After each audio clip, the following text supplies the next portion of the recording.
dalam video pembelajaran Sistem Informasi Akuntansi.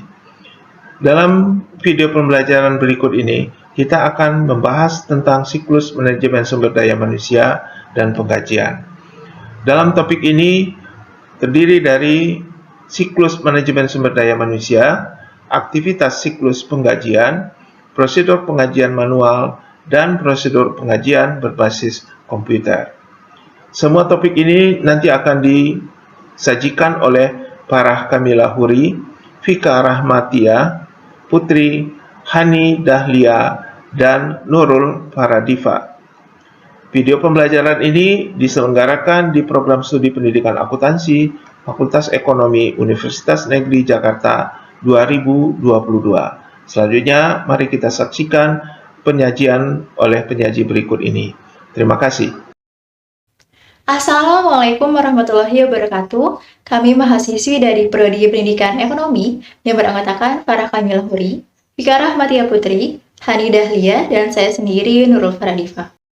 Pada video kali ini kami akan membahas mengenai siklus manajemen sumber daya manusia dan penggajian dengan dosen pengampu Bapak Rutan Mardi, MSI. Setiap organisasi, khususnya perusahaan, pasti memerlukan data yang bersifat real dari tiap tingkatan manajemennya. Data ini kemudian disusun dan dikelola dalam sebuah sistem informasi. Salah satu sistem informasi terpenting bagi perusahaan adalah sistem informasi manajemen sumber daya manusia, yang mana sistem ini berfungsi bagi perusahaan untuk membantu mengkoordinasi susunan kepegawaian mereka. Sumber daya manusia ini bertanggung jawab untuk menarik, mengembangkan, dan memelihara satuan kerja perusahaan. Jadi, dapat dikatakan bahwa siklus manajemen sumber daya manusia adalah aktivitas bisnis yang berulang yang berhubungan dengan pengelolaan kemampuan pegawai secara efektif. Adapun tugas-tugas penting dari sumber daya manusia yang pertama adalah merekrut dan mempekerjakan pegawai baru. Sasaran perekrutan adalah untuk menyediakan pasokan tenaga kerja yang cukup untuk memenuhi kebutuhan organisasi. Dari sinilah uraian dan spesifikasi pekerjaan dapat dipersiapkan untuk proses perekrutan. Berikutnya adalah melatih dan memberikan tugas pekerjaan. Seperti yang kita tahu, pastinya pekerjaan akan selalu berevolusi sesuai dengan perkembangan zaman.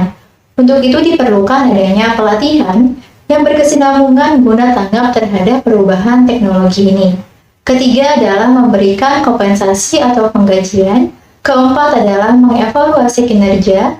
Dan yang terakhir adalah memberhentikan pegawai secara sukarela atau dipecat. Adapun untuk perekrutan dan pemberhentian pegawai hanya dilakukan sekali kepada setiap pegawai, sedangkan untuk pelatihan hingga evaluasi dijalankan selama pegawai ini bekerja untuk perusahaan yang bersangkutan. Berikutnya adalah sistem informasi siklus manajemen sumber daya manusia atau penggajian. Merupakan aktivitas-aktivitas terkait pemberian informasi mengenai perekrutan, pemecatan, pemindahan, pelatihan, dan pengumpulan informasi mengenai penggunaan waktu pegawai yang terjadi setiap harinya. Selain itu, sistem informasi siklus manajemen sumber daya manusia adalah suatu aplikasi berkelanjutan yang diproses dengan modus batch karena pemrosesan akrual hanya terjadi secara periodik.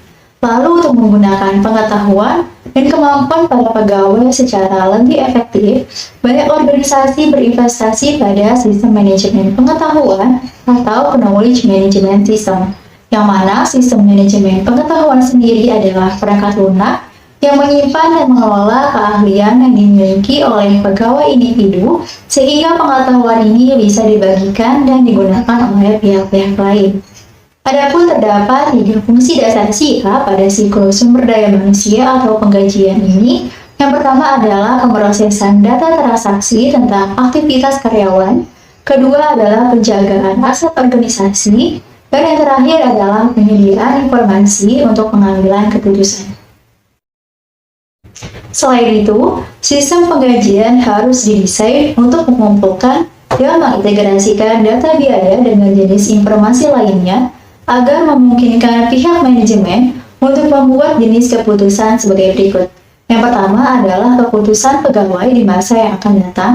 Berikutnya adalah kinerja pegawai, moral pegawai, dan efisiensi serta efektivitas pemrosesan penggajian. Selanjutnya, ada 5 aktivitas siklus penggajian. Yang pertama, memperbarui database induk penggajian. Yang kedua, memvalidasi data waktu dan kehadiran. Yang ketiga, mempersiapkan penggajian. Yang keempat, mengeluarkan penggajian. Dan yang kelima, menghitung dan mengeluarkan pajak penghasilan yang dibayar pegawai serta potongan pegawai sukarela.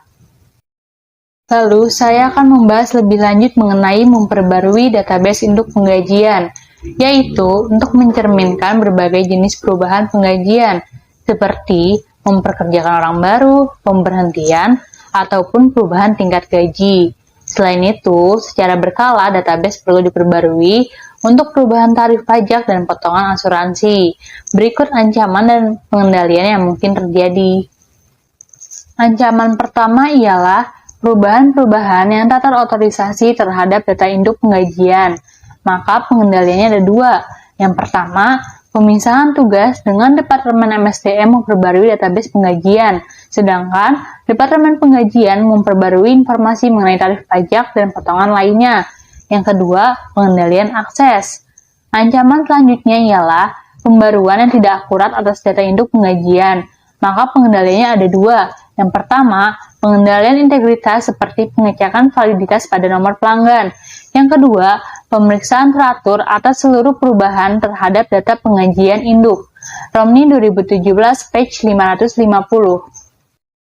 Selanjutnya, saya akan membahas mengenai memvalidasi data waktu dan kehadiran, yaitu informasi mengenai waktu dan kehadiran pegawai datang dalam berbagai bentuk, bergantung pada status pembayaran pegawai. Jika dibayar per jam, maka menggunakan kartu waktu. Jika pegawai mendapat gaji tetap, maka akan diawasi para supervisor secara informal. Berikut ancaman dan pengendalian yang mungkin terjadi. Dengan ancaman data waktu dan kehadiran yang tidak akurat, maka pengendaliannya sebagai berikut. Yang pertama, otomatisasi data sumber untuk tangkapan data. Sebagai contoh, alat membaca tanda pengenal yang digunakan untuk mengumpulkan data waktu kerja bagi pegawai dan otomatis disimpan ke sistem pemrosesan penggajian. Yang kedua, autentikasi biometri. Seperti contoh, memasang pembaca sidik jari sehingga diketahui jam datang dan pulang para pegawai. Yang ketiga, pemisahan tugas, yaitu rekonsiliasi kartu jam terhadap kartu waktu. Dan yang keempat, pemeriksaan pengawasan atau supervisory. Romni 2017, page 550. Lalu berikutnya saya akan menjelaskan lebih lanjut mengenai mempersiapkan penggajian, yaitu dengan mengurutkan file transaksi penggajian berdasarkan nomor pegawai. File yang telah diurutkan kemudian digunakan untuk menghitung gaji bersih dengan cara gaji kotor dikurangi potongan penggajian berupa PPh dan potongan sukarela. Berikut ancaman dan pengendalian yang mungkin terjadi. Dengan ancaman kesalahan-kesalahan dalam memproses penggajian, maka pengendaliannya sebagai berikut. Yang pertama, pengendalian integritas pengolahan data, yaitu total batch, cross-voting daftar penggajian, dan akun clearing. Yang kedua, memeriksa pengawasan atas daftar penggajian. Dan yang ketiga, menerbitkan laporan pendapatan kepada pegawai. Romni 2017, page 550. Setelah pembahasan materi, yuk coba kerjakan latihan soal berikut ini. Yang pertama, sebutkan dan jelaskan tentang 3 jenis pengendalian integritas pemrosesan yang dapat mengurangi ancaman kesalahan penggajian. Selanjutnya, saya akan memberikan jawaban nomor 1, yaitu yang pertama, total batch. Sistem MSDM atau penggajian yang canggih akan terus menggunakan pemrosesan batch untuk penggajian. Akibatnya, total batch harus dihitung pada waktu yang terdata dan kemudian dicocokkan dengan total yang dapat dibandingkan serta dihitung dari setiap tahap pemrosesan. Yang kedua, melakukan cross-voting daftar penggajian, yaitu total dari kolom gaji bersih harus sama dengan total gaji kotor dikurangi potongan total.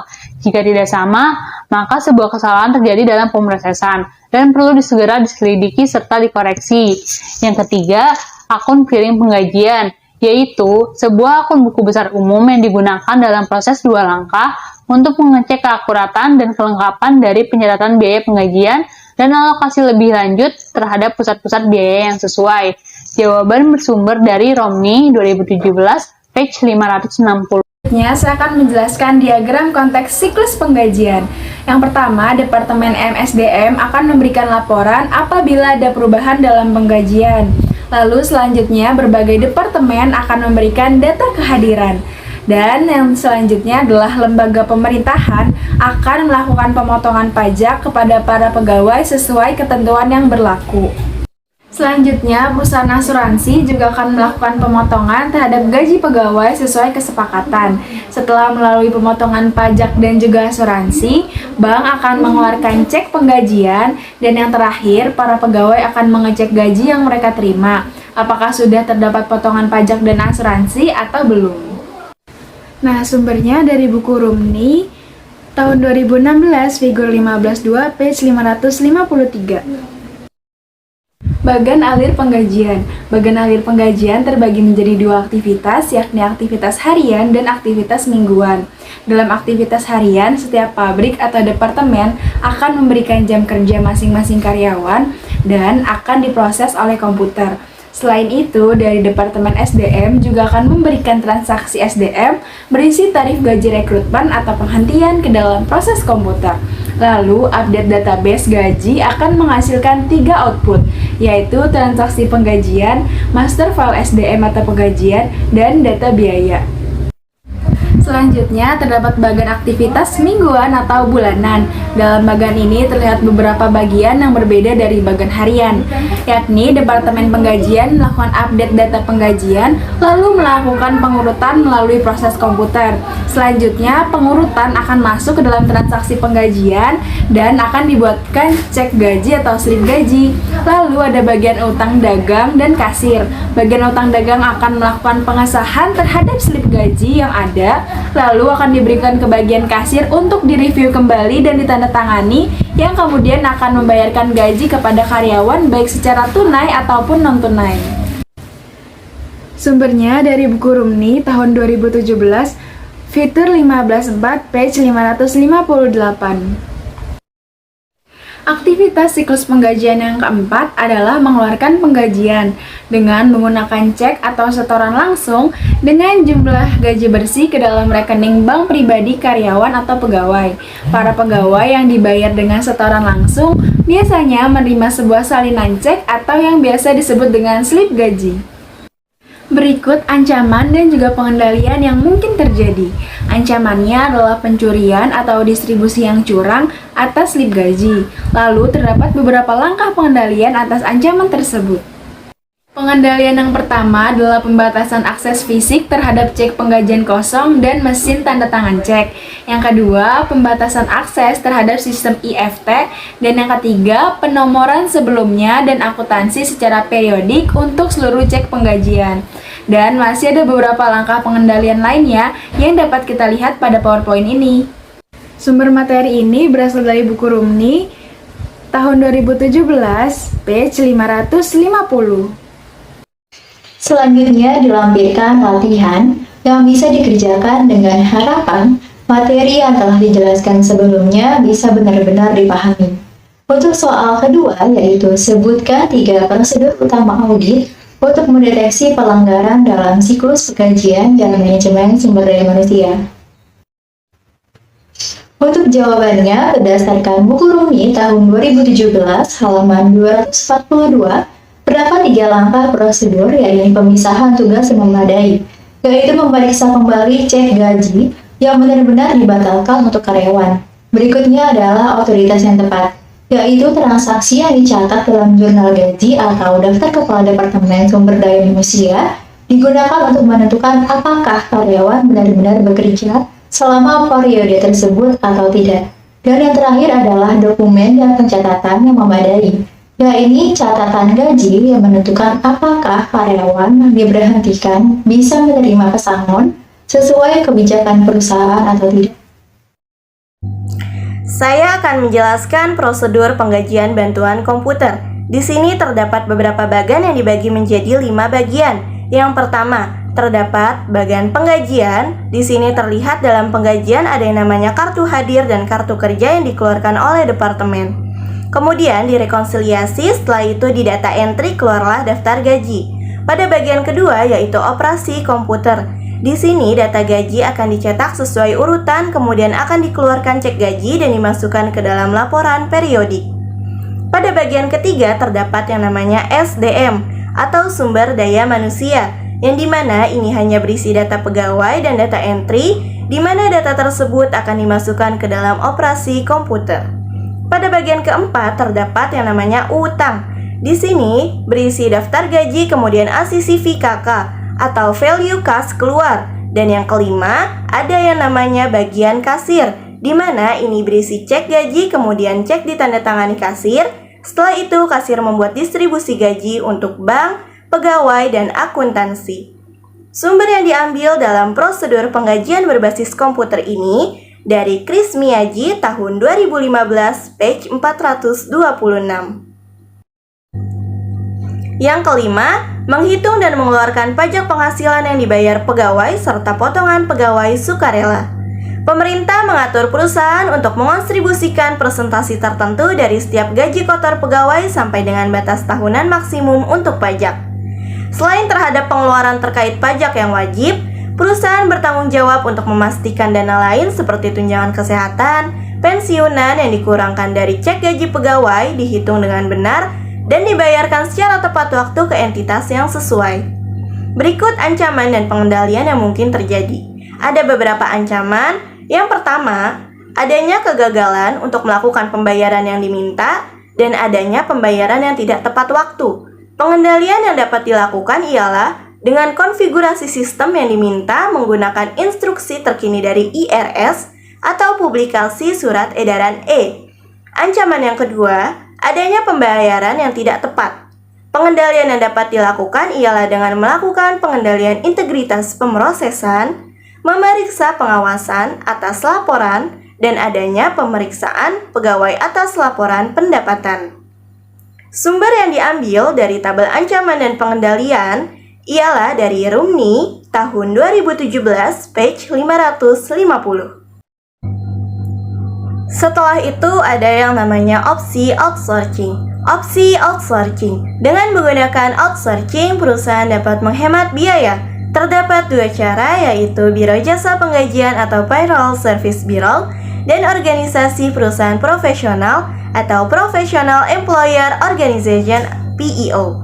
Umumnya, biaya untuk Biro Jasa Penggajian lebih murah dibandingkan dengan PEO. Namun, PEO lebih menarik bagi bisnis kecil dan menengah karena yang pertama, mengurangi biaya. Biro Jasa Penggajian dan PEO memanfaatkan skala ekonomi terkait dengan menyiapkan cek gaji untuk sejumlah besar perusahaan. Yang kedua, jangkauan manfaat yang lebih luas. PEO menyetarakan biaya atas proses administrasi manfaat untuk seluruh kliennya. Yang ketiga, pembebasan atas sumber daya komputer, mengeliminasi satu atau lebih aplikasi sistem informasi akuntansi atau SIA atau manajemen penggajian dan manfaat. Untuk soal terakhir adalah sebutkan dokumen dan catatan pendukung yang diperiksa auditor dalam audit penggajian tertentu dengan tujuan mendeteksi pelanggaran. Jawabannya berdasarkan buku Rumni tahun 2017 halaman 445, terdapat beberapa dokumen penting yang harus diperiksa oleh auditor. Di antaranya adalah kartu pencatatan waktu, tiket jam kerja, berkas transaksi penggajian, daftar penggajian, berkas utama penggajian, cek penggajian, dan rekonsiliasi bank untuk penggajian. Berikut daftar pustaka dari materi kami. Demikian pemaparan materi Sistem Informasi Akuntansi pada bab siklus manajemen sumber daya manusia dan penggajian dari kelompok 15. Sekian dan terima kasih.